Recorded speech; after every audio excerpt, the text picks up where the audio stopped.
వాళ్ళ కొంపల్లో ఏడుపు మిగిల్చారు.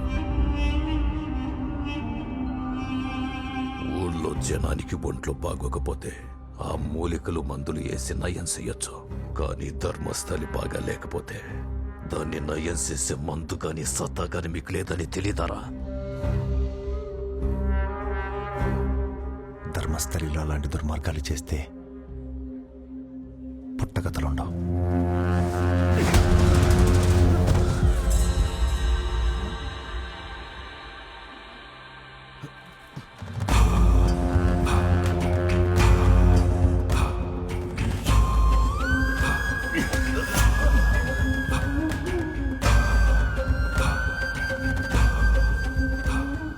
రోజు మీ పాదఘట్టం నుంచి జీవధార దాటుకొని రావాలి.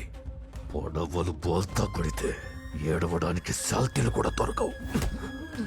కొడక